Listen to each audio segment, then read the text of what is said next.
지난번에 두 분이 오셔가지고 아직까지 불교에 익숙하지 못한 분들과 어떻게 불교 공부를 시작할 수 있을까 이런 이야기를 좀 했었죠.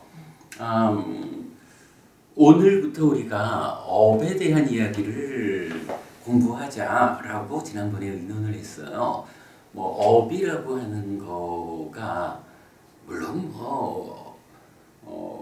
업을 짓는다라고 말하면 우리가 산다라는 말과 사실은 같은 거니까 그 업을 깊은 내용까지 들어가가지고 공부하자라고 하면 뭐 불교의 모든 영역을 꿰는 어려운 주제가 되겠지만 우선은 우리가 좀 표면적으로 세상에서 가족들과 더불어 친구들과 더불어 많은 사람들과 더불어 살아가는 가운데 어떻게 하면 업이라는 것을 바로 알아가지고 업을 짓는다. 이 삶의 과정에서 괴로움을 만들지 않고 행복을 만드는, 그래서 우리가 참 좋아하는 표현이죠. 갈수록 괴로움은 줄어들고 행복은 늘어나는 삶을 살다가 죽은 다음에는 더 좋은 삶이 이루어지게 할까? 이런 방법에 대해서 좀 어렵지 않은 만큼 공부하는 과정을 상당 기간 좀 진행해 보려고 합니다. 다행히 우리가 한 달 과정에 맞춰서 공부합시다.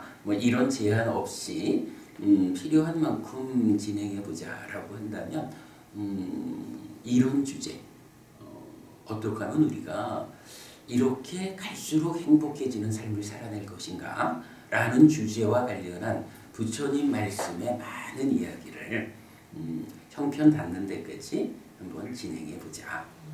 참고로 제가 2015년도하고 2016년도 대략 1년 반에 걸쳐 가지고 광주 불교방송에서 해피 스님의 새 출발 법회라는 이름으로 매주 50분씩 그 방송을 한 적이 있어요. 근데 그때에 이런 주제에 대한 많은 이야기가 좀 정리가 되어 있거든요. 그래서 그 부분 잘 활용해 가면서 어떻게 하면 우리가 세상 살아가면서 조금은 더 좋은 관계로 사람들을 만나고 그래서 사는 일이 즐거울 수 있을까? 이런 주제에 대한 공부 시작하도록 하겠습니다. 네.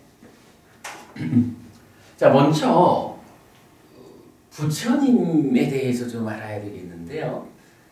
부처님은 누구냐 하는 것은 다 뒤에 보기로 하고 부처님이 어떤 일을 하신 분일까?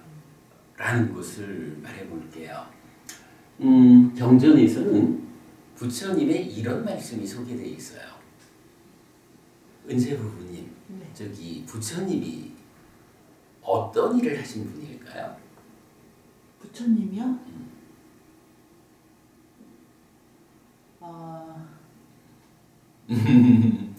뭐라고 말하면 부처님이야 깨달은 분입니다 말할 수도 있고 다양하게 말할 수 있지만 부처님이 스스로 당신을 말할 때 이런 표현을 써요. 나는 오직 고와 고멸을 말한다. 고멸. 괴로움이라는 것이, 자, 우리가 살아가는 데는 이러이러하게 불만족스러운 것들, 내 마음대로 되지 않는 것들, 괴롭다라고 하는 것들이 있다. 첫째로는 내 삶에 어떤 괴로움이 있는지를 알아야 한다. 자각해야 한다. 근데 이게 왜 필요하냐면요.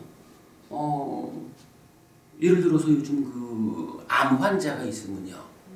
암 환자가 초기에 암이 발견되면 아주 작은 수술을 통해서 제거할 수 있잖아요. 그런데 모르면 어떻게 돼요?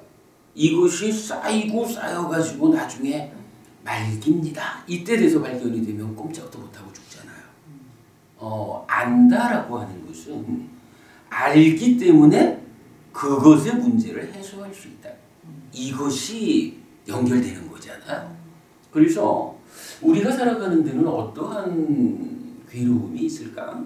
라고 알아야 한다. 그래서 부처님은 나는 누구냐 하면 중생이라고 하는 또는 인간이라고 하는 우리의 삶에는 이러한 괴로움이 있다. 이런 불만족, 이렇게 내 맘대로 되지 않는 것들이 있다라고 알려주는 사람이다. 이렇게 말하는 거예요. 나는 오직 고를 말한다. 그런가 하면 나는 오직 고멸을 말한다. 라고 해서 만약에 우리 삶에 이렇게 수반되는 괴로움들, 이러한 괴로움이 그냥 있는 거예요. 있기는 있는데 이거에 대해서 어떻게 다른 방법이 없어. 옛날에 암이 불치병일 때는 어땠어요? 초기에 발견한다 해도 불치병이라는 개념은 아이고 암이 걸리면 죽게 될 텐데 이거를 어떻게 좀 빨리 손을 써가지고 살아날 수 있을까? 여기에 대한 대안이 없는 거죠. 이래 되면 좀 곤란하죠? 그러면 여기서 필요한 건 뭐예요? 이렇게 어떠한 문제 상황이 있다라고 하면 그것을 발견했을 때에 이것이 어떤 방법에 의해서 해소될 것인가? 내가 지금 보아낸 이런 아픔의 상태가 해결될 수 있을까? 이 아픔을 해소하고 행복할 수 있을까? 이거에 대한 방법이 제시되지 않으면, 그러니까 옛날에 암이 불치병일 때는 어쨌든 암이 걸린 줄 알았다고 해도 대응 방법이 없었잖아. 그런데 그거를 많은 과학자들이, 의사들이 그 부분에 대해서 연구를 거듭하다 보니까 어떻게 됐어요? 거기에 대해서 상당 부분 그 암이라는 문제를 극복하게 되었잖아요. 이제는 뭐 진짜 거의 그 말기에서 발견되지 않는 한 웬만해서는 암도 정복되어 가고 있잖아요. 시간이 조금 더 가면 암 완전히 정복될 거라죠. 부처님은 이렇게 말하는 거예요. 세상에 그러니까 내가 살아가는 데에 이렇게 괴로움이 있다. 불만족하다. 라는 이것을 자각하지 않으면 거기에서 벗어날 수 없기 때문에 이러한 불만족에 대한 자각이 필요하다라고 나는 말한다. 그런가 하면 나는 중생들의 삶에 함께하는 모든 괴로움에 대해서 암이 극복되듯이 그 괴로움이 소멸된, 더 이상 괴롭지 않다는 거 달리 말하면 뭐죠? 이게 행복한 거예요. 예, 뭐 어떤 식으로 말하든 괴롭다라는 것과 행복하다라고 하는 것은 상대 개념이거든요. 그래서 괴롭다라는 이것이 없어진다라는 것은 괴로움이 없어진 그 자리를 행복이 채워지는 것이다. 이렇게 되는 거예요. 그래가지고 부처님 이러한 내 삶에 함께하는 괴로움에 대해서 자각해야 한다. 그리고 그러한 괴로움들이 소멸한, 그러한 괴로움 없는 행복한 삶에 대해서 나는 말한다. 나는 오직 뭐 이런저런 그냥 논리적으로 파고 들어가지고 끝에 끝을 보지 못하는 이런 이익되지 못하는 이야기를 나는 하지 않는다. 오직 우리 삶에 어떠한 괴로움이 있고 그 괴로움이 어떻게 소멸하는지, 괴로움이 소멸한 행복한 삶에 대해서 나는 말한다. 이렇게 말하는 거예요. 자, 이 얘기죠. 고멸이라고 하는 거 행복이다라고 하고 이거를 락이라고 쓰는 거죠. 락.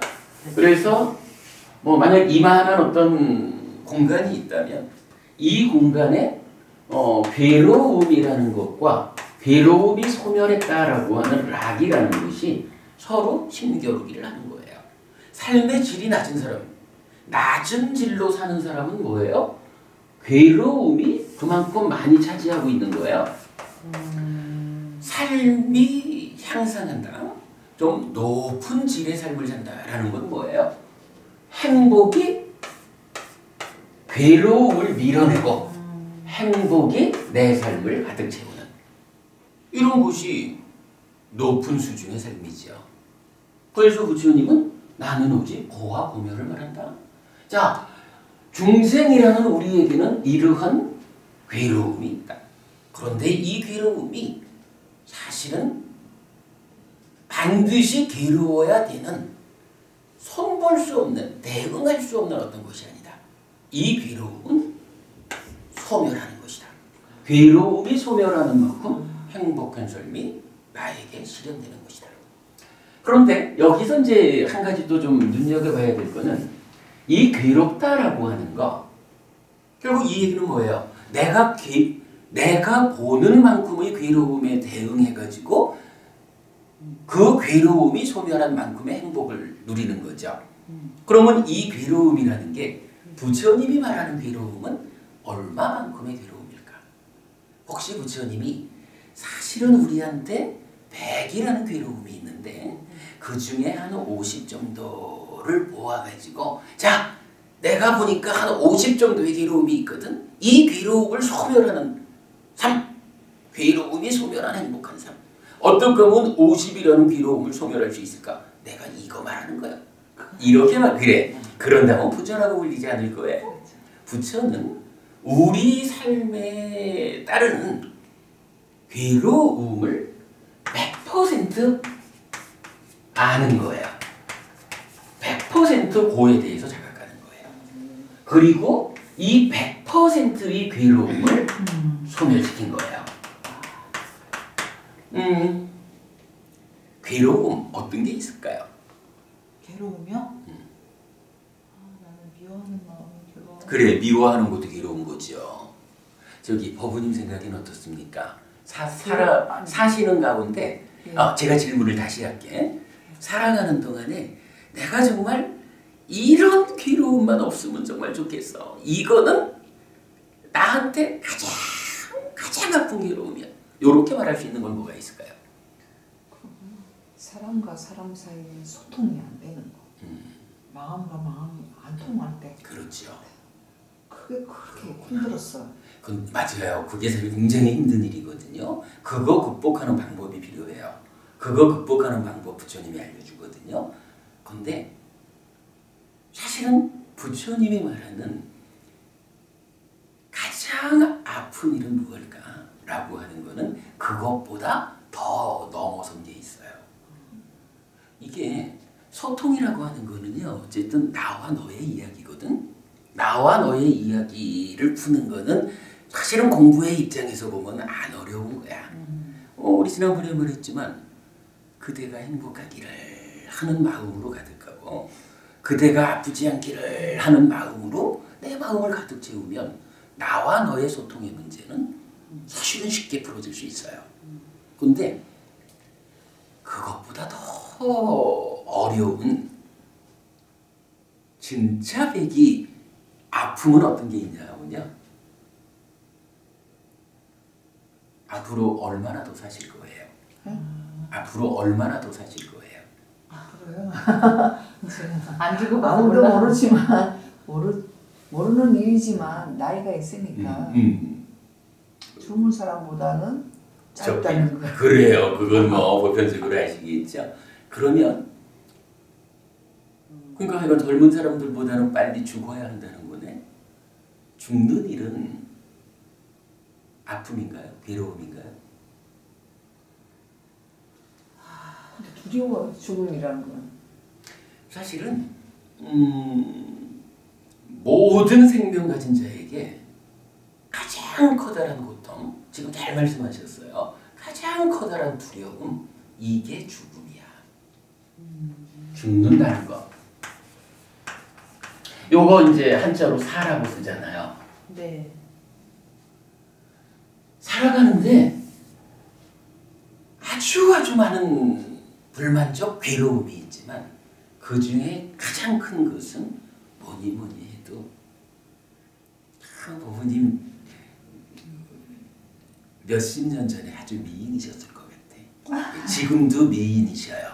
그런데 지금은 법우님을 표현할 때 미인이다라고 표현하기보다는 참 그 저연세에 참 좀 그 삶을 지혜롭게 살으신 분 같다 뭐 한다거나 이렇게 표현하는 방법이 달라져요.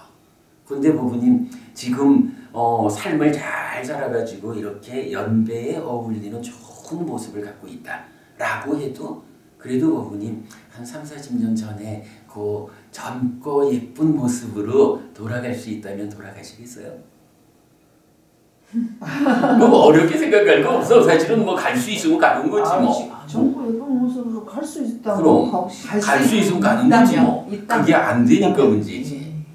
그래서 우리가 살면서요 병이 걸려서 병원에 가는 것도 아픈 거고 소통이 안 돼서 생기는 문제도 아픈 거고 우리 자식한테 커다란 문제가 생겨도 아픈 거고 뭐 아픈 게 많지만 이게 엄밀하게 따져보면 모든 문제는 나의 문제거나 나와 너 간의 문제거나 이렇잖아요. 나와 너 간의 문제는 어쨌든 2차적인 문제야. 가장 큰 문제는 나의 문제거든요. 이 나의 문제를 중심에 두고 볼 때 나한테서 가장 큰 문제는 늙어야 한다는 거. 이거는요. 아무리 과학이 발전해도 늙지 않을 수 없어요. 얼마나 좀 천천히 늙게 할까? 얼마나 남들보다 좀 늦게 늙을까? 이런 건 가능할지 몰라도 또는 뭐 수명이 긴 세상에서는 예를 들어서 하늘 세상 같으면 헤아릴 수 없이 오랜 세월을 살거든요.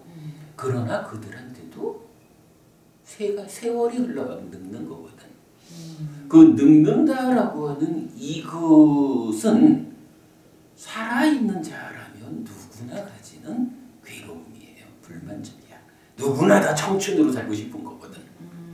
그리고 그거에 이어가지고 그 늙음의 끝에 어떤 일이 있어요. 죽어야 되잖아요.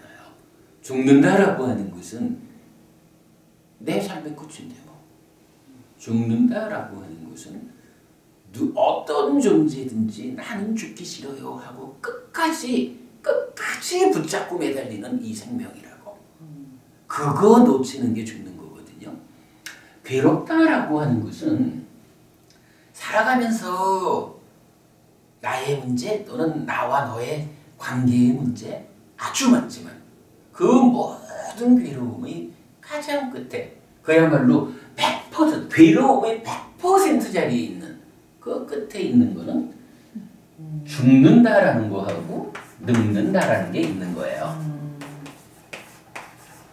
그리고 이 늙고 죽는다라는 것은 왜 우리가 늙어야 하고 죽어야 할까?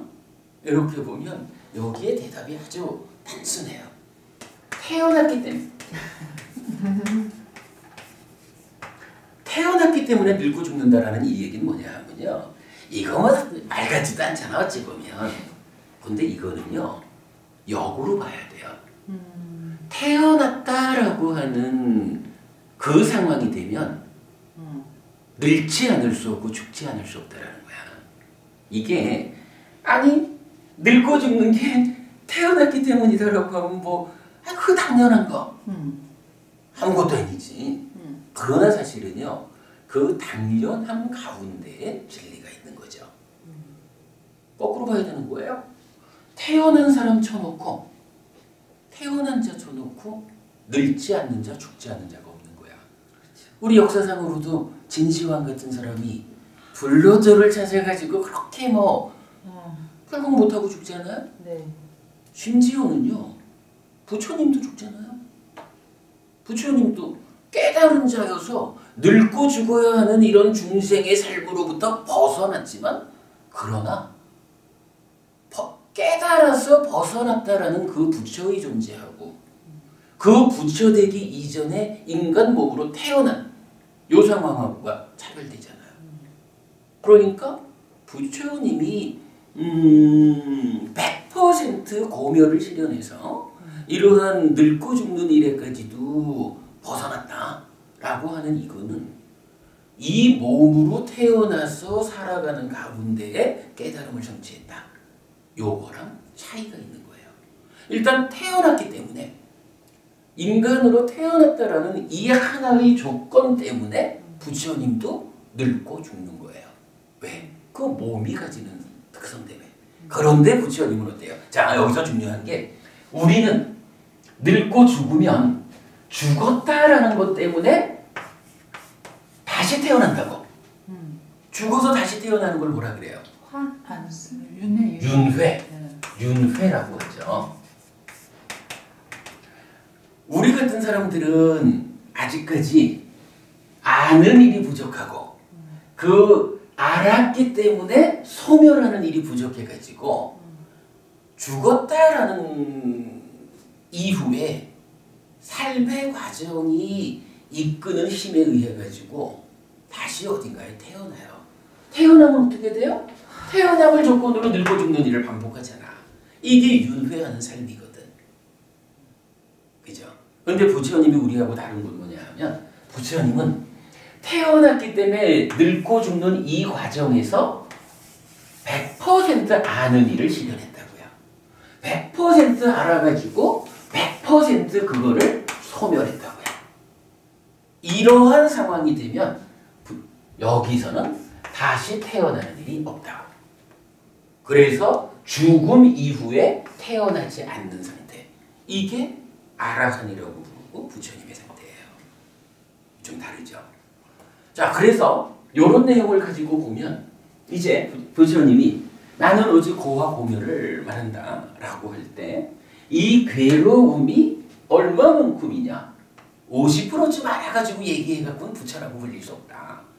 우리 삶에 수반되는 괴로움, 불만족, 아픔, 내 맘대로 안 되는 그 모든 거 100% 알았다. 그래서 그 괴로움의 100% 알려진 괴로움의 끝에 있는 것이 뭐냐? 바로 태어나 있는 우리들. 우리가 어쨌든 지금 태어나 살고 있잖아.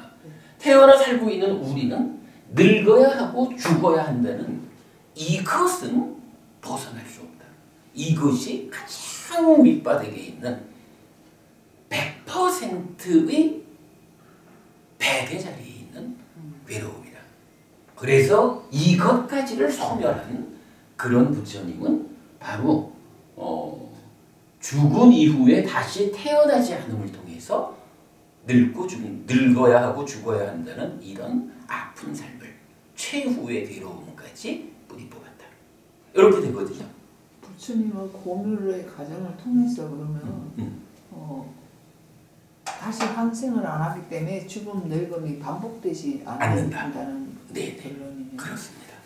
그게 이제 윤회에서 벗어난다라는 의미죠. 네. 그럼 어디 계세요? 그게 이제 저기 어디 계시냐라고 하는 일은 참 좀 어려운 이야기인데 그게 이제 우리가 조금 전에 하던 이야기예요. 중생 우리가 이제 현재 우리처럼 사는 사람들이 이제 중생이잖아요. 중생이 사는 세상이 중생의 사는 세상을 세 가지로 구분을 해요. 네.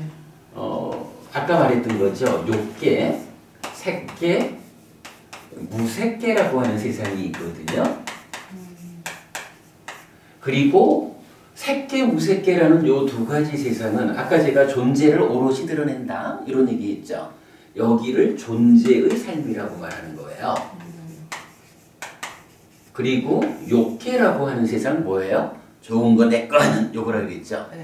소유의 삶이거든.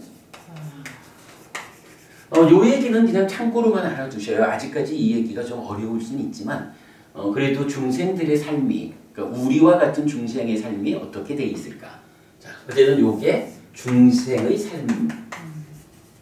이럴 때 소유의 삶, 존재의 삶이라고 하는 좋은 거는 내 거 해야지 라는 요거는 왜 그렇게 사라지는 것일까?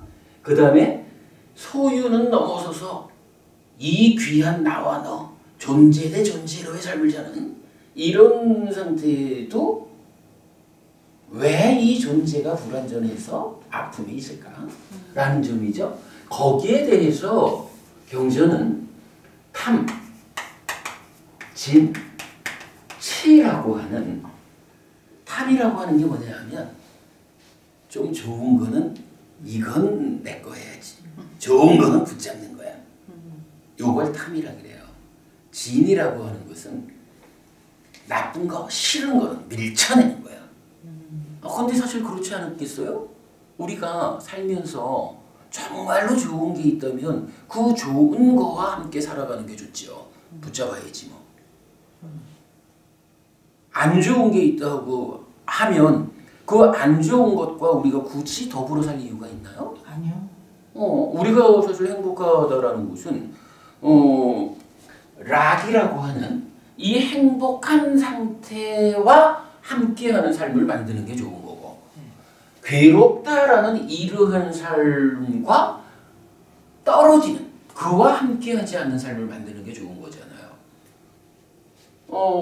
탐이라고 하는 것은 좋은 거, 행복하다라는 그 상태를 붙잡으려고 하는 것이 탐이라면, 진이라는 것은 괴로움에 대해서 밀쳐내려고 하는 그거예요. 근데 문제는 이게 치라고 하는 게 있는데, 아까 우리가 비슷한 얘기를 했어요. 공부가 필요해요. 공부를 안 하다 보면 붙잡아야 하고 밀쳐내야 하는 그것을 개념적으로 보면 좋은 거를 붙잡는 건 맞잖아요. 안 좋은 거를 밀쳐내는 게 맞거든요. 근데 이게 내가 공부를 잘해가지고 정말로 좋은 거, 정말로 나쁜 거를 구분할 줄 알아가지고 정말로 좋은 거에 대해서 붙잡으면 이거는 건장하죠. 사실 우리가 열심히 뭐 경전을 공부하자, 수행을 하자, 이래서 좀 더 삶을 향상하자라는 게 뭐냐면 내가 스스로 판단하기가 좀 어려우니까 부처님이 좋은 거라고 알려주는 정말 좋은 거, 부처님이 알려주니까 진짜 좋은 거지 뭐. 이런 부처님에 의해서 제시되는 그 정말 좋은 거를 붙잡으려고 노력하는 과정을 우리가 공부한다 그러고 수행한다 그러는 거죠. 그거는 부처님에 의해서 올바르게 제시된, 우리가 올바르게 알고 이 좋은 거를 붙잡자라고 나가는, 이게 삶을 향상하는 거죠. 부처님에 의해서 올바르게 알려진 괴로움, 이거는 나는 거부할 거예요. 나는 부처님이 분명하게 괴로움을 만든다라고 알려주는 이것에 붙들려 사는 일은 안 할 거예요. 라고 그것으로부터 벗어나는 이런 삶은 행복을 만드는 삶이죠. 이렇게 잘 배워서 정말로 좋은 거를 붙잡고, 그러니까 붙잡는다 여기서 이제 정말로 좋은 거를 지향하는 이런 개념이겠죠. 정말로 안 좋은 거는 배척하는 이런 노력하는 삶은 훌륭하다고. 그런데 여기에 이제 탐진치라고 말하는 치, 요게 뭐냐 하면 이게 쉽게 말하는 어리석다라는 거예요. 치가요? 네. 바르게 알지 못한다라는 거거든. 어떤 오해 상태에 있다라는 거거든요. 그러니까 이 사람이, 그러니까 중생이라는 게 좋은 줄 알고 붙잡는 게 탐이야. 싫은 줄 알고 배척하는 게 진인데, 그 밑에 뭐가 있냐 하면 사실은 좋은 게 아닌데, 사실은 행복하다라고 확고하게 말할 수 있는 게 아닌데 어리석어가지고 바르게 알지 못해서 그게 아닌데 진짜 좋은 거라고 오해한 상태에서 붙잡는 거야. 그럼 이건 뭐예요? 이거 올바르게 잡는 거 아니잖아. 아니죠. 사실은 배척해야 되는 거에 대해서 붙잡는 거잖아. 그죠? 그렇죠. 탐이라고 하는 이게 문제로 제시되는 이유는 뭐냐 하면 이렇게 잘못 알아가지고 오해 때문에 붙잡지 않아야 하는 것을 붙잡아야 하는 줄 알고 붙잡으면 여기서 어떤 일이 생겨? 괴로움이 생긴다는 거예요. 잘못 알아가지고 배척하지 않아야 되는 거에 대해서 배척하는 일은 어떻게 해요? 진이잖아? 네. 그것도 잘못하는 거예요. 그렇지. 선택의 문제죠. 그것도 괴로움을 만드는 거예요. 그렇기 때문에 그 바탕에 뭐가 있어요? 바로 어리석다는 거. 바르게 알지 못했다는 거, 오해한다는 거. 한마디로 말하면 배우지 못했다는 거. 이게 바닥에 있는 거죠. 그래서 배우지 못한 자가 그런 오해, 그렇게 바르게 알지 못하는 어리석음 때문에 잘못 알고 붙잡고 잘못 알고 배척하는 요 탐진치라는 것 때문에 소유의 삶, 존재의 삶, 그 어느 만큼 잘못 하느냐 이거겠죠. 그것에 의해서 소유의 삶이다, 존재의 삶이다, 또는 욕계 중생이다, 색계 중생이다, 무색계 중생이다 라고 하는 중생의 삶을 사는 거고, 이러한 탐진치에 의한 중생의 삶에는 어떤 것이 결과되느냐 하니 바로 요거. 태어나야 하고 늙어야 하고 죽어야 하는 생노사의 문제가 뒤따라오는 거예요.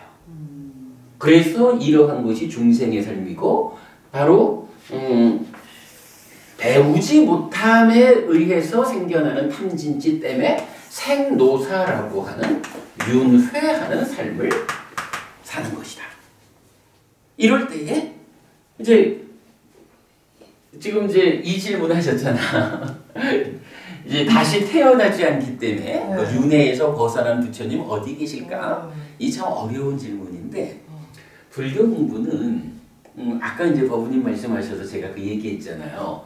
소유를 극복하는 것이 깨달음입니까? 이 말씀하셔서 그렇게는 말할 수 없습니다. 왜냐하면 소유라는 것은 내꺼 이러는 거지만 그 안에 참으로 귀한 나와 귀한 너 이런 존재라고 하는 존재를 오롯이 드러내는 삶이 있는데, 그게 이제 존재의 삶이에요. 색계 무색계 이러거든. 그런데 문제는 이 존재라는 삶이 소유는 극복했다 하지만 탐진치라고 하는 요것에 영향을 받고 있다고. 그래서 불완전하다라는 문제가 있는 거예요. 불완전한 존재 상태.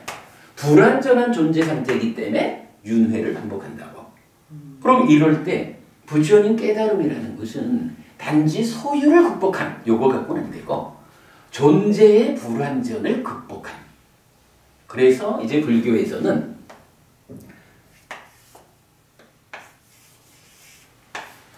해탈된 삶이라는 제3의 삶의 형태를 말해줘요. 해탈된 삶. 해탈된 삶이라는 것은 존재가 가지는 불완전한 상황에서 벗어난다. 벗어남에 의해서 해탈된 삶을 실현한다 라고 말하고, 이 해탈된 삶의 상태를 열반이라는 말을 쓰는 거예요. 열반이라는 말 들어보셨어요? 네, 들어보셨어요. 저기 니르바나라는 말 들어보죠? 니르바나라는 말 혹시 모르셔요? 옛날에 니르바나 영화 제목도 있었는데. 저기 아니다. 니르바나가 있어요. 근데 이 니르바나가 열반이란 말의 산스크리트어야. 그리고 빨리어로는 니빠나라고 써요. 니빠나. 그래서 이제 열반이라는 게 있는데, 이 열반이라는 상태가 뭐냐 하면,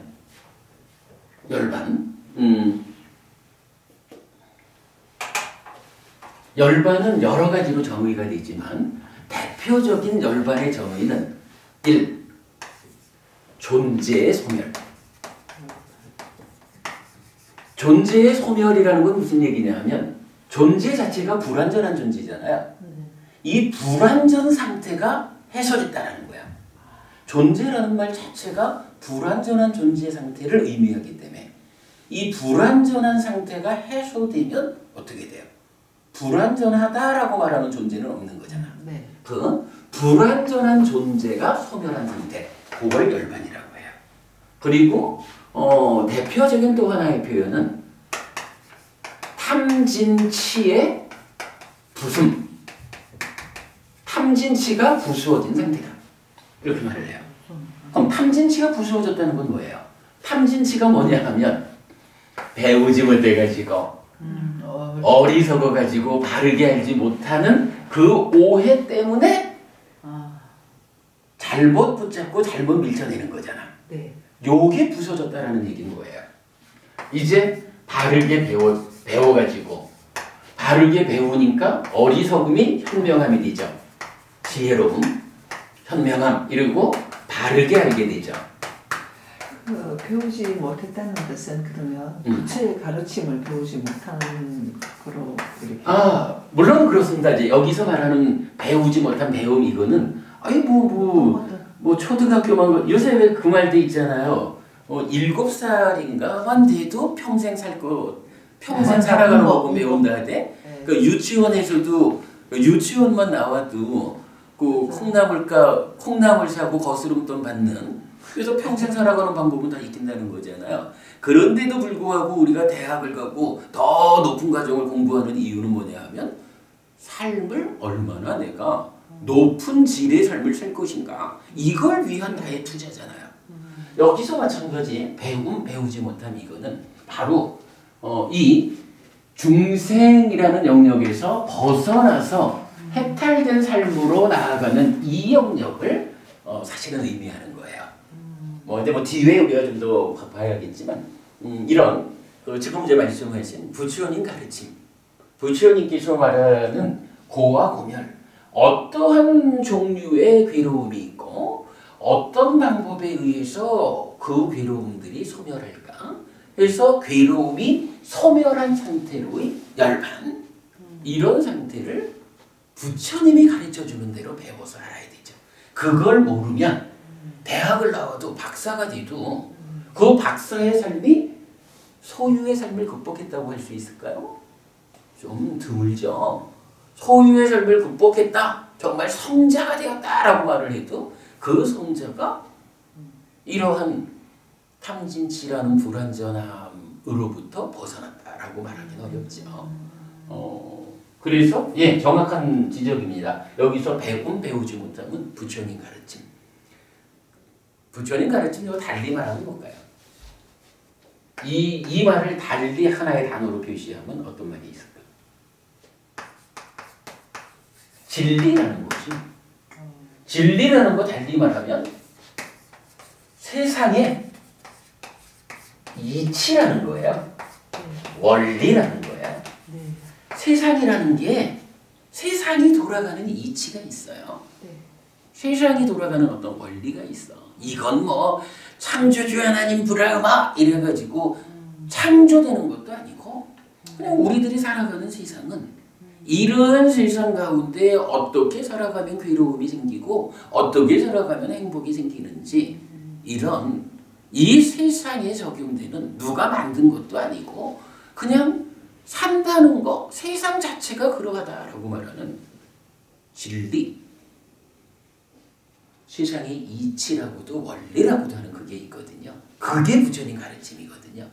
부처님이 세상에 있는 이치를 그 원리를 발견해가지고 이 원리에 부합하는 삶을 실현한 게 깨달음이고. 저는 진리는 막 기독교 계통에만 말하는 줄 알았는데 불교에서도 진리를 말하는. 불교 이제 부처님 가르침을 얘기를 조금만 더 해볼까요? 이게 요거 네네네 적었어요. 아니 뭐 그대로 둬도 되겠다. 요 상태에서 부처님이 나는 오직 고와 고멸을 말한다 라고 했는데 그렇다면 괴로움이라는 것이 이제 이렇게 뭐 늙음 죽음까지 가는 많은 우리 삶의 전체적인 괴로움이 있잖아요.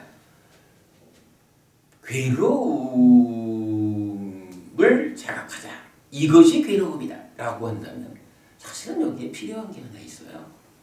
이 괴로움으로부터 벗어나려면 이 괴로움이 그냥 하나의 현상으로 있다 이렇게 말해가지고는 좀 어려워요. 중요한 거는 이 개념. 이 괴로움이 어떻게 생겨나는 것일까? 그러니까 왜 나는 이런 아픔을 겪어야 하는 것일까? 이런 괴로움이 생겨나는 원인, 조건이라는 부분이 제시되어야 요런 조건 때문에 이런 과정에 의해 가지고 괴로운 결과가 생겨나는 거구나. 요걸 알아야 괴로움이 생겨나는 그 과정을 아까 그 소통의 문제가 힘들다 하셨잖아요. 소통의 문제가 힘이 들죠. 소통의 문제가 힘이 들어요. 그게 아픔이에요. 이렇게만 해가지고 그 소통에서 벗어날 수 있나요? 그게 안 된다고. 그 소통의 문제에서 벗어나려면 법원님 모든 사람들하고 소통이 안 되나요? 그건 아니겠지. 아니지. 멀리 있는 사람보다는 주변에 가까운. 그렇지. 그죠? 그리고 그 중에서도 경우에 따라서는 우리 남편하고는 소통이 잘 되는데 아이들하고 소통이 안 돼. 뭐 이럴 수도 있고 뭐 이제 좀 사람마다 다양하죠. 그게 얼마나 많은 사람들하고 소통이 안 될까 하는 게 지금 나의 삶이 얼마나 아플까 이런 개념이죠. 그럼 이제 문제는 그 아픔에서 소통되지 않는다라는 그 아픔에서 벗어나는 거가 필요한 건데 그냥 소통하지 않음에 의해서 나는 괴롭습니다. 요래고만 있어가지고는 안 되잖아. 아, 어떤 문제가 있어가지고 내가 그와 소통이 잘 되지 않을까라는 문제가 생겨나는 원인이 필요하다고요. 그거 어떻게 괴로움이 생겨날까라는 것을 부처님이 설명을 하는데 이거를 괴로움이 일어난다라는 말인데 중국 사람들은 모일 집자를 써서 고집 이렇게 표현을 했어요. 이게 이제 이런 원어로는 일어나다라는 의미예요. 괴로움이 일어나. 그러니까 이러이러한 조건 때문에 괴로움이 생겨나는 겁니다. 이런 의미예요. 고집. 그러면 이제 이렇게 되겠죠. 괴로움이라는 게 있거든. 그런데 그 괴로움이 소멸된 행복한 삶을 우리가 실현해야겠거든요. 그런데 이제 좀 전에 보았지만 괴로움과 행복이라는 것은 하나의 공간을 서로 나눠 갖는 힘겨루기 하는 상대방이잖아요. 그러니까 괴롭지 않는 삶을 살아야겠다. 고멸을 실현해야겠다. 라고 하는 요 필요성에는 또 뭐가 필요해요? 이제는 어떻게 괴로움이 생겨났을까 하는 그 원인이 조건이 필요했다면 고멸이라고 하는 여기에도 어떻게 하면 고멸이 실현될까? 라는 요 부분도 필요하겠죠. 그러니까 이 괴로움이 왜 생겨나는 겁니까? 라고 말한다면 이 행복이라는 것은 어떻게 생겨나는 겁니까? 이런 부분을 필요로 하는 거죠. 여기서 은지 부분이 그러면 네. 여기 고멸은 어떻게라는 여기에도 어떤 답이 들어가겠죠. 네. 그럼 이 어떤 답이라고 하는 것은 어떤 방법으로 해야 될까요? 그러니까 괴로움이 생겨나는 원인이 있어. 네. 이 괴로움이 소멸된 삶이 실현된다 라고 할 때 그 방법이 괴로움의 소멸아 너 실현되라 요렇게 하면 실현될까요? 아니죠. 해야지. 근데 그 행을 어떤 방법으로 해야 될까? 제가 말하는 건 뭐냐면 이게 조금 이제 표현은 질문하기가 어려운 거지 이런 이야기예요. 어떤 방법이 있거든. 네. 그럼 이 방법이 고멸아 실현되라 라고 이게 직접 가는 방법일까 하면 그게 아니라는 거야. 아주 중요한 이야기로 고와 고멸에서 괴롭지 않기 위한 삶은 괴로움이 어떻게 생겨납니까? 라는 이 고집이라고 하는 요런 과정을 거쳐가지고 괴로움이 생겨납니다. 그러니 우리가 괴로움이 생겨나는 그 과정을 어떤 방법으로 끊어냅시다. 이러면 되겠죠. 괴로움이 생겨나는 과정이 있는 거야. 그런데 그 과정을 딱 끊어내면 어때요? 끊어지니까 연결 안 되니까 괴로움이 안 생겨나잖아. 괴로움이 안 생겨나는 이게 뭐야? 이게 고멸이라. 그게 행복이라. 그래서 고와 고멸을 부처님 말하는데 그 고가 어떻게 생겨날까? 그런가 하면 어떤 방법으로 고멸을 실현할까라고 할 때 이 고멸의 실현 방법이라는 것은 직접 가는 게 아니고 괴로움이 생겨나는 그 과정, 이거를 끊어내서 이게 끊어짐으로써 괴로움으로 나가지 못하는 이런 과정으로 설해진다는 거예요. 요 말 타당하죠? 그리고는 이제 요거 고멸로 가는 이 어떻게 갑니까 하는 이거를 설명하기를 고멸도라고 써요.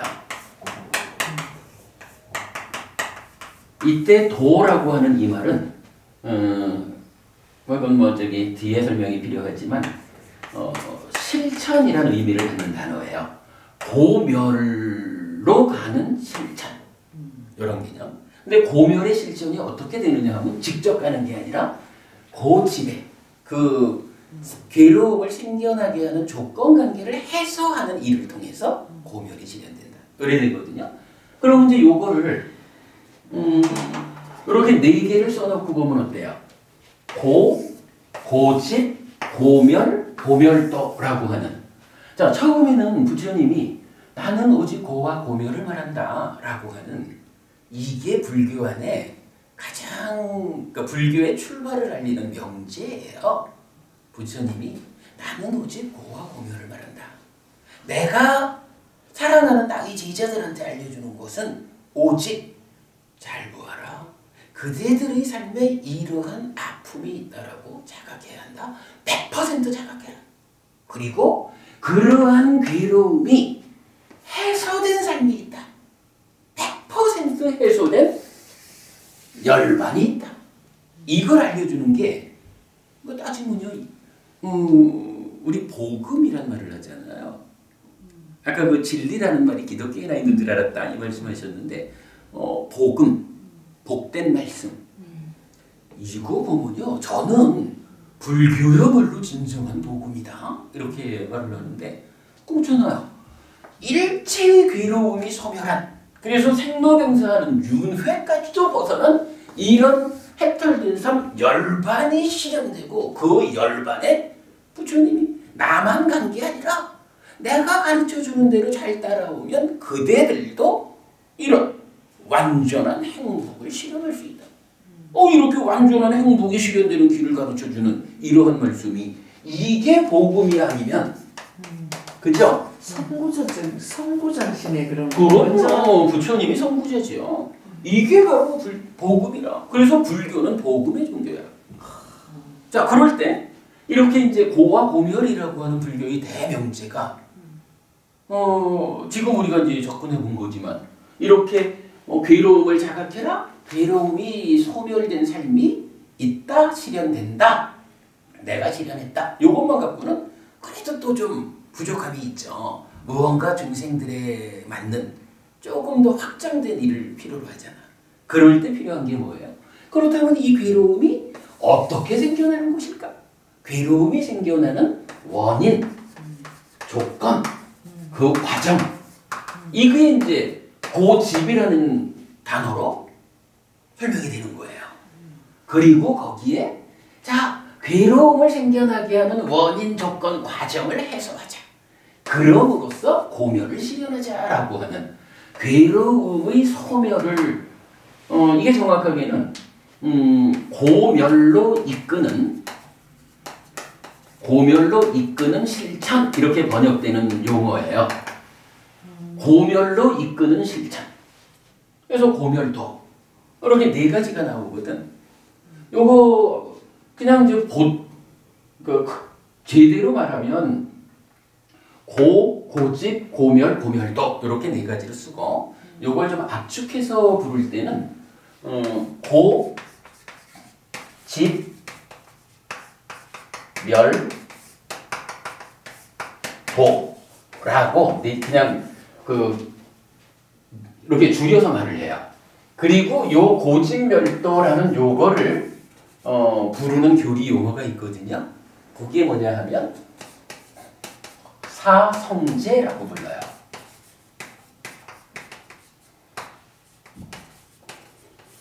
사성제라고 하는데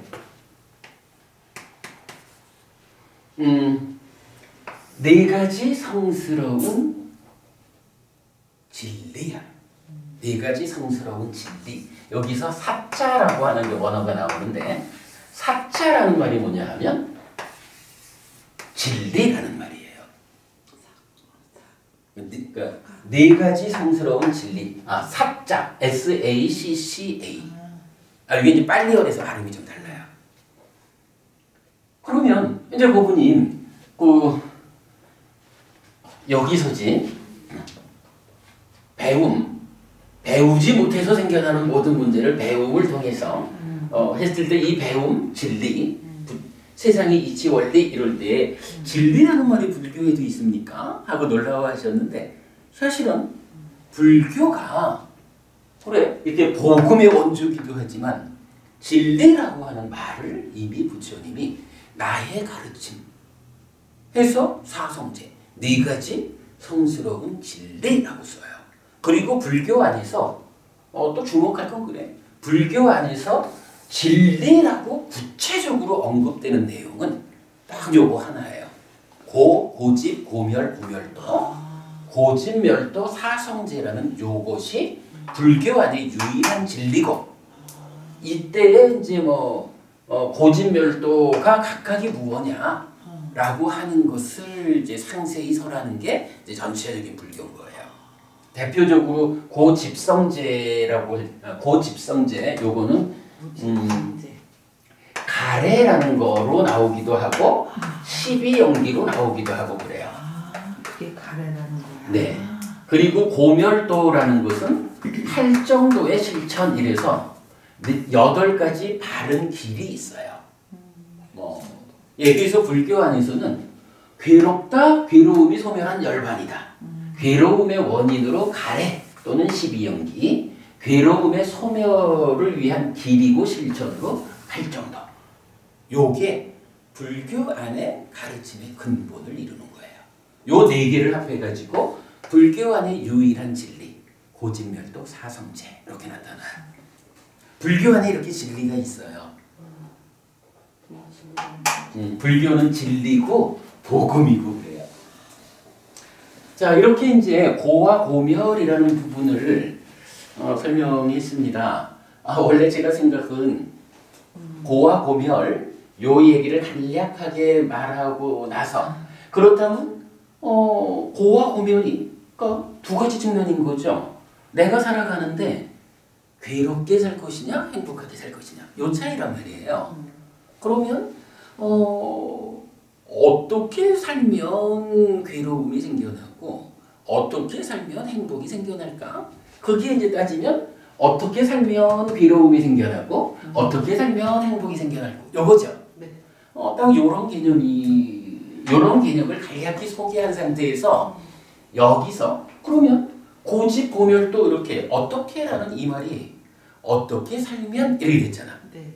어떻게 살면이라고 하는 이 표현을 불교에서는 뭐라고 하냐 하면 이 말이 업이라는 말로 나와요. 업이라는 게 이제 행위하다라는 말이거든요. 내가 이렇게 저렇게 행위하는 거.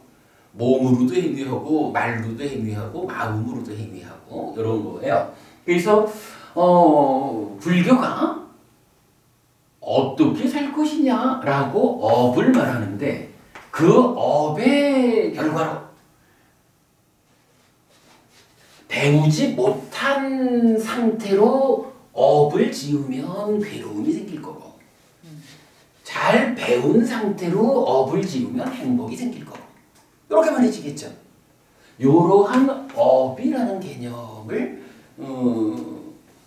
고와 고멸에서 뽑아내가지고 업에 대해서 이제부터 우리가 공부를 해보자 라는 이야기를 하려고 했던 거예요. 그런데 그래도 이게 얘기를 하다 보니까 좀 재미가 있었죠. 이런 얘기가 그렇게 어렵지는 않죠. 좀 우리가 관심 갖고 주목해서 들으면 이게 그렇게 어려워가지고 못할 공부는 아닐 것 같아. 근데 그래도 고와 고멸이라는 말을 이 주제를 통해서 이 하나의 명제에서 제법 좀 여러 이야기를 했는데 재미있는 그리고 삶을 바라보는 데 아주 중요한 시각이죠. 사실은 이런 이야기가 불교 공부의 시작이 되는 거거든요.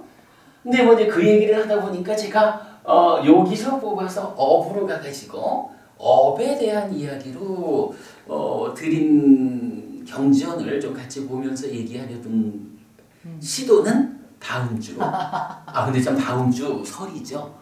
그런가요? 다음 주가 설이야. 그래요? 설에는 어떻게 지내세요? 요번 설에는 저는 부산에 있을 겁니다.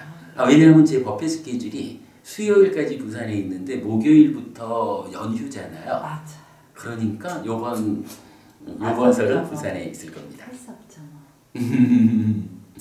그러니까 다음 주는 이제 설이니까 쉬고 그 다음 주에 그 다음 주 불교 되게 어려운 것 같아요. 아니 이해는 전체적으로 이제 어떤 걸 말씀하고자 하시는 줄은 알겠는데 네. 이게 식세지라 그러니까 그럼요. 삶이 심오한 거잖아요. 정말 근데 이게 알 것 같으면서도 되지 않는 거 어렵겠다. 왜냐면 실천하기가 어렵겠다. 그러니까 그게 상세히 배워져야 되는 거예요. 우리가 이제 지난번에 우리가 차 마시면서 내 편 만들기 뭐 이런 이야기도 했고 저는 이런 이야기를 잘해. 세상 사람들은 불교가 어렵다 얘기를 하거든요. 그런데 저는 아닙니다. 사실은 불교는 어렵지 않습니다. 그런데 어려운 게 하나 있습니다. 뭘까요? 실천하는 거. 아니야. 그 이전에 어려운 건 삶이 어려워. 삶 자체가 어려워요. 이 삶도 사실은 그냥 산다라고 하면 어려울 게 없지 뭐 그냥 살면 되지 뭐. 근데 우리가 지금 말하는 삶이라는 건 뭐예요? 괴롭지 않은 행복한 삶을 살자라는 이것 때문에 우리가 만나는 거잖아요. 행복한 삶을 살아내려면 이 삶이라는 것이 어떻게 생겨먹었길래 노력하지 않으면 부처님 가르침을 만나가지고 그 어떤 정해진 길로 노력하는 이게 없으면 삶이 괴로울까? 삶이라는 자체가 우리가 오랜 세월 마음은 전생부터 쌓아온 이런 마음의 상태, 그 몸 가지고 지금 몇십 년 함께 살아온 몸의 상태, 이렇게 몸과 마음이 함께해서 살아가는 내 삶의 어떤 경향들이 있어서 이러한 삶은 정말 방치해두면 괴로움을 만드는 삶을 산다고요. 우리가 살아온 과정이 어쨌든 좋은 거는 내 거 하려고 하는 이런 소유적인 삶을 살고 있는 거야. 인간이라고 하는 욕계 중생의 특성이 그거거든. 그러다 보니까 이러한 삶에 대해서 내비둬 가지고는 오직 괴로움만 생긴다고. 그 중에 그래도 우리가 괴로운 삶을 더 이상 반복하지 않겠다. 이제 삶을 좀 행복한 향수하는 삶을 살자라고 하면 그게 그냥 맘만 먹어서 행복해지는 건 아니잖아요. 그때부터 우리가 삶이라는 게 어떤 거길래 어떤 과정으로 내가 살아가는 거길래 거기서 괴로움이 생길까? 이걸 알아야 되거든. 이걸 알아야 거기에 어떻게라고 하는 방법을 적용해가지고 행복해지잖아. 그러니까 이게 따지고 보면 불교는 어려운 게 아니야. 우리 삶이 그러그러하게 욕계 중생이라고 하는 내 삶의 현실이 어렵게 지금 만들어져 있는 거라. 그럼 불교는 뭐냐? 불교는 그냥 그러니까 쉽게 만날 수 있는 측면으로 보면 불교가 어렵다 해도 타당해요. 그러나 구체적으로 삶의 문제를 풀자. 구체적으로 내가 괴롭지 않은 행복을 실현하자라는 이 확실한 목적의식을 가지고 보면 삶을 정확하게 해석해가지고 답을 주는 불교가 가장 쉬운이 아니라 유일하게 존재하는 해법이다. 이렇게 말해도 되는 거예요.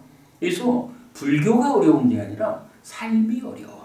그 어려운 삶에 대한 구체적인 실현 가능한 방법을 제시하는 유일한 가르침이 불교다. 이렇게 보는 게 타당할 거예요. 공부가 사실은 그런 시각으로 접근할 때 공부가 재밌어져요. 많이 해야겠네요. 많이 해야 됩니다. 공부 많이 해야겠네요. 어쨌든 뭐 그리 합시다. 다음 주는 뭐 명절까지 뭐 오시라 할 만큼 제가 용기가 없고 그 다음 주에 네네. 이제 그 이런 과정에서 어떻게 살아야 하는 것일까라는 그 의미의 업이라는 거로 공부를 들어가 보기로 했죠. 네네.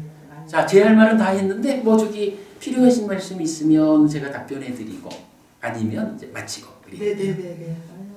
저는 말씀을 다 오늘 말씀 감사합니다. 예, 뭐 한번 깊이 생각해 보시면 뭐 사실은 뭐 우리가 세간적으로 한평생 잘 살아오셨다. 사회적으로 존경받는 사람이 되었다. 아이들하고 나 행복하게 살고 있다. 이런 측면과는 조금은 다르게. 이제 좀 이런 거 있더라고요. 이제 제가 좀 나이가 들었기 때문에 이제 젊어서에 가졌던 그런 괴로움들이 네. 나이 들면서 좀 자연스럽게 해소되는 어떤 그런 점도 없지 않아. 그럼요. 네. 아니 편안해지는 거. 그 말씀은 뭐냐 하면 네. 세간을 살아가는 그 가운데 그래도 그 젊었을 때 갖고 있던 어떤 그런 부분들을 해소할 수 있을 만큼의 현명한 지혜로움을 갖추어 사신 거예요. 뭐 부처님을 만나지 않더라도 삶의 표면에서 발생하는 이런 문제들 해결하죠. 그러나 어찌 보면 지금 법부님 연배에 되시는 분들이 모두 그렇지는 않아요. 삶의 과정이 그러니까 바르게 밟아오지 않은 분들은 지금 법부님 연배에서도 사실은 어린애들처럼 그렇게 사는 어느 사람들도 부분에서 있고. 그렇다고 말씀드렸어요. 어느 부분에서는 그렇다고. 아니 그래 좋아요. 뭐. 근데 이제 그런 어느 부분만큼도 못 사는 사람들도 또 많다고. 뭐 그런 진짜 부분은 그러신 분들 있어요. 나이 먹었는데도 네. 철부지 같으신 분들이 예. 간혹 있어요. 자기밖에 모르고 네. 그냥 웅석 부리고 그냥 진짜 네. 어린애들 이렇게 우리들이 생각할 때 보통 보면은 나이가 먹으면 먹을수록 거꾸로 이제 세상을 살아가는 것처럼 어린애가 되어간다라는 말을 하잖아요. 네. 그런 것처럼 정말 나이가 들어서 하는 거 보면 어린애들 못지않게 그죠. 그렇게 이걸 좀 봤거든요. 맞습니다. 그런 사람들도 많이 있습니다. 그래서 어떻게 보면 이렇게 돌아가는 게 맞나 이런 생각도 했어요. 기준이 어딘지는 모르겠지만 가끔은 그리고 왜 철들면 죽는다고 그러잖아요. 이제 그런 부분이 공부가 중요하다라는 것을 이런 표현에서도 볼 수가 있어요. 부처님이 지금 말씀하시는 식으로 보면 사실은 뭐 보통 말하는 게 늙으면 애 된다 그러지 뭐 이제 늙어가면서 시야가 더 좁아지고 그저 이제 애가 되는 늙은이들이 많잖아요. 부처님 뭐라 하냐 하면 내가 이제 늙어가지고 그야말로 몸을 움직일 수 없는 늙으면 그래줄 수 있잖아요. 그래서 나의 제자들이 양팔 양다리를 부추겨 들어가지고 침상에 올려놔야 하는 그런 상황이 오더라도 열애의 총명은 쇠퇴하지 않는다. 그래서 그러니까 공부를 하는 그러니까 몸하고 마음하고가 함께해서 내가 되어 살지만 공부하지 않은 사람은 이 마음이 몸에 경전적 표현으로 그래 몸에 의지하고 묶여 있어가지고 몸이 늙어가는 그대로 몸의 변화를 따라서 마음이 거기에 끄달려 버리는 거야. 그래서 몸이 늙어가는 그대로 애가 돼 버리는 거야. 근데요 공부를 부처님 공부를 이래 하면 특히 진짜 연세 드신 분들은 더 주목해야 되는 거예요. 나이가 들어간다, 몸이 늙어간다라는 거하고는 전혀 별개로 마음이라는 것이 몸에 의지하지 않고 묶여 있지 않는 거예요. 그러니까 부처님도 분명히 돌아가신 다음에 안 태어나는 일을 통해서 윤회에서 벗어나잖아요. 부처님도 이 몸이라는 것은 깨닫기 이전의 중생으로의 몸을 갖고 태어났으니까 이 몸은 어쨌든 늙고 죽음을 피할 수 없잖아. 부처님이라 해도. 그러니까 부처님 그러는 거예요. 뭐 2600년 전에 80을 살았으면 오래 사신 거죠. 그러니까 표현하자면 몸이 늙어가지고 이렇게 제자들이 들어옮겨줘야 할 만큼 몸이 기능이 다 한다 해도 그래도 열애의 마음은 부처님의 이 마음은 그 지혜로움 변함이 없다. 이런 말 한다고. 그러니까 나이가 들어간다 해도 공부하는 사람은 예를 들어서 지금도 뭐 80, 90, 뭐 100세 가까운 분 중에도 아주 청명함을 유지하고 있는 그런 분들이 계시잖아요. 그런 분들은 그만큼 삶의 과정에서 공부를, 마음의 문제를 잘 다뤄간 거죠. 법부님, 아직 법부님 연배가 그런 분들에 비하면 젊으셔요. 그러니까 뭐 좀 그런 거를 좀 추구하고 싶어요. 어쨌든 그럼요. 내용이라는 거는 그러니까 이제 그런 부분이 바란다고 해도 되는 게 아니고 그런 결과를 가져오는 조건을 공부를 해야 된다라는 필요가 있는 거죠. 부처님을 만나는 일은 그래서 중요한 겁니다. 업이라는 거에 대해서 얘기를 시간이 또 너무 뭐 업에 대한 이야기 이제 다음번 하기로 하고 오늘은 이렇게 마치고 뭐 수업 마쳤습니다. 이제 가시는 거는 이제 법부님들대로 가고 싶은 대로 가셔요. 뭐 저하고도 얘기하다 가셔도 좋고 일찍 가셔야 될 것 같으면 뭐 바로 일어나셔도 되고 일단 이제 요거는 끄겠습니다.